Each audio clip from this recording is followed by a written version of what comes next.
दिन हर एक इमाम हुसैन के कदमों पे कुर्बान हो रहा था और ये मंजर देखने के लिए तमाम आलमीन के फरिश्ते करबला के मैदान तक आ पहुंचे। कभी इमाम हुसैन से जमीन मुखातब होकर कहती, ए हमारे आका, हमें हुक्म दे कि हम अभी फट जाएं और इस पूरे लश्कर को फिन्नार कर दें। कभी आसमान चीख के कहता है, ए मेरे हुसैन, हमें हुक्म दे। तो कभी इजाफा जिन मुख्तलिफ जिन्नात के साथ दस्ते अदब को जोड़ कर कहता है, ए मेरे मौला, मुझे हुक्म दे कि इस फौज यजीद को फना कर दूं। इमाम हुसैन तमाम अंबिया, औलिया, फरिश्तों और जिन्नात से कहते हैं, ये सब्र का इम्तिहान है। मेरा अल्लाह मेरा सब्र आजमाना चाहता है और मेरे खून से ही इस्लाम को जिंदगी मिलेगी, क्योंकि मेरे शहीद होने के बाद रहती दुनिया तक किसी भी यजीद की ये मजाल न होगी कि कोई मेरे नाना हजरत मोहम्मद मुस्तफ़ा सल्लल्लाहु अलैहि वसल्लम की शरीयत को झूठा कहे। मौला हुसैन का इम्तिहान देख रहे हैं। अली अकबर के सीने से पर्ची निकालते हैं तो कभी अपने 6 माह का बच्चा कुर्बान करते हैं। जब आपके साथ कोई ना रहा, आप ख़याम में आते हैं, बीवियों से अलविदा कहते हैं, इमाम सज्जाद को वसीयतें करते हैं कि इस्लाम के लिए हर दुख तकलीफ को बर्दाश्त करना, लेकिन कदम पा कदम अपने नाना की रसालत की गवाही देते रहना। बस जैसे ही बीवियों से अलविदा कहते हैं, जुलजना को हुक्म देते हैं कि ए मेरे घोड़े, मुझे मैदान में लेकर जा, लेकिन जुलजना आगे नहीं बढ़ता। इमाम हुसैन जुलजना के कदमों में देखते हैं कि आपकी बेटी सकीना जुलजना के पैरों में लिपटी हुई है। आप डरते हैं, अपनी बेटी से फरमाते हैं, ए मेरी बेटी सकीना, अपने बाबा से अलविदा कहो। बीबी सकीना फरमाती है, बाबा,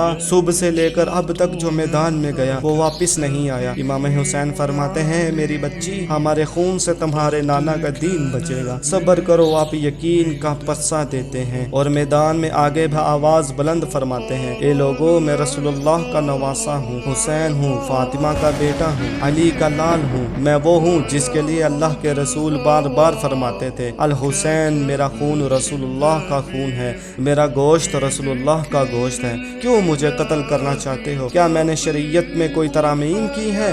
किसी इंसान का हक गजब किया है? क्यों मेरे बच्चों को मारा है? क्यों 3 दिन से हमें प्यासा रखा है? फौज यजीद एक आवाज में कहती है कि हम सब तुझे तेरे बाबा अली के बुग़्ज़ में कत्ल करना चाहते हैं। फिर आप फरमाते हैं, आज जो इस्लाम का परचम तुम हाथों पे बुलंद करके खड़े हो, ये परचम मेरे बाबा अली ने बुलंद किया था। खैबर खंदक में अगर मेरे बाबा अली ना होते तो इस्लाम की फतह नामुमकिन थी। आज इस अली को ये सिला दे रहे हो कि इसकी औलाद को इस बयाबान में भूखा और प्यासा करके कत्ल कर रहे हो। बस उमर बिन साद कहता है कि हुसैन की बात ना सुनो, हमला कर दो। तारीख ने लिखा है कि इमाम हुसैन अलैहिस्सलाम मद्दे मुकाबिल जो भी आया वो फिन्नार हुआ। जमीन पे इससे पहले ऐसी जंग ना देखी गई कि एक 3 दिन का भूखा प्यासा शेर की तरह लड़ रहा है और फौज दूर दूर से भाग रही है। बिलाखिर शिमर उमर बिन साद ने ये सोचा कि ये अली का शेर है, इससे मुकाबला करना नामुमकिन है। इमाम हुसैन पे हमला किया जाए, लेकिन कोई भी इमाम हुसैन के करीब ना जाए। दूर दूर से इमाम हुसैन को तीर मारे और बाकी फौज ख़याम को आग लगाने लगी। बस हजारों की फौज ने इमाम हुसैन को चारों तरफ से घेरा और दूर दूर भागते हुए इमाम हुसैन को तीर मारते रहे, नेज़े मारते रहे और कुछ इमाम हुसैन के क़याम को जलाते रहे।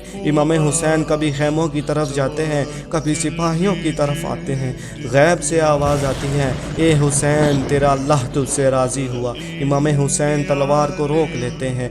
फौज अशकिया जैसे ही इमाम हुसैन की रुकी हुई तलवार देखते हैं तो वो लोग जो इमाम हुसैन को देख के भाग गए थे वो भी करीब आने लगे और दूर दूर से जिसके हाथों में जो चीज़ होती वो इमाम हुसैन की तरफ फेंकने लगते हैं। तारीख ने लिखा है कि जिसके पास नेज़ा होता वो नेज़ा मारता, जिसके पास तीर थे वो तीर मारने लगा और जिसके पास तलवारें थी वो तलवारें मारने लगा।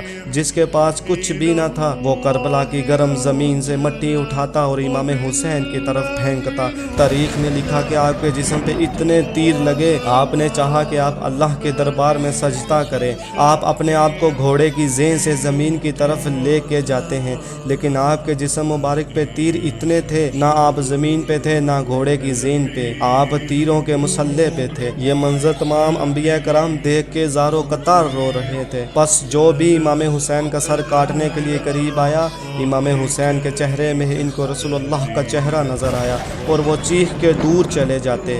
कहा, यह काम मुझसे ना होगा। बस शिमर करीब आता है, इमाम हुसैन के सर से इमामा उतारता है, आपके बालों में हाथ डालता है, छुरी को गले पर रखता है, पहली ज़रब चलाता है। हज़रत आदम अलैहिस्सलाम अल्लाह के रसूल से फरमाते فرماتے ہیں یا رسول اللہ آگے میں نہیں دیکھ سکتا۔ جیسے ہی دوسری ضرب چلتی ہے حضرت نوح علیہ السلام فرماتے ہیں یا رسول اللہ آگے میں نہیں دیکھ سکتا۔ جب تیسری ضرب چلتی ہے تو حضرت ابراہیم علیہ السلام فرماتے ہیں یا رسول اللہ میں نے تو اپنے بیٹے کی قربانی کے وقت اپنی آنکھوں میں پٹی باندھ لی تھی، میں آگے نہیں دیکھ سکتا۔ پس چھری چلتی رہی۔ ایک وقت ایسا آیا کہ بندگے خدا نے بھی فرمایا اے علی اب آگے میں نہیں دیکھ سکتا۔ پس ایک وقت ایسا آیا کہ امام علی نے بھی آنکھیں بند کی اور بی بی فاطمہ سے فرمانے لگے اے فاطمہ آگے میں نہیں دیکھ سکتا، اب تو جان تو تیرا بیٹا جانے۔ بی بی فاطمہ زہرا مقتل میں دیکھتی ہے کہ شمر مسلسل امام حسین کے گلے پہ خنجر چلا رہا ہے۔ آپ قریب آتی ہیں اور دیکھ کے کہتی ہیں کہ اے شمر میرے بچے کو نہ مار، میں نے چکیاں پیس پیس کے اس کو پالا ہے، یہ تیرے رسول کا نواسا ہے، لیکن افسوس یہ میرے مسلسل امام حسین کا گلا کاٹتا رہا۔ امام حسین کی مسلسل لب ہل رہے تھے۔ شمر نے سوچا کہ شاید حسین ہمیں بد دعا دے رہے ہیں۔ شمر جب قریب آ کے سنتا ہے تو امام حسین فرما رہے تھے اے اللہ میرے بچوں کی قربانی قبول کرنا، میرے عزیز و اقارب کی قربانی قبول کرنا، تیرا شکر ہے کہ تو نے اپنے محبوب کے اس نواسے حسین کو اس عظیم امتحان کے لیے چنا، میری قربانی قبول کرنا، تو عظیم ہے، تو اعلیٰ ہے، اگر میری 70 جانیں بھی ہوتی تو وہ بھی میں تیرے نام پہ، تیرے اسلام پہ قربان کر دیتا۔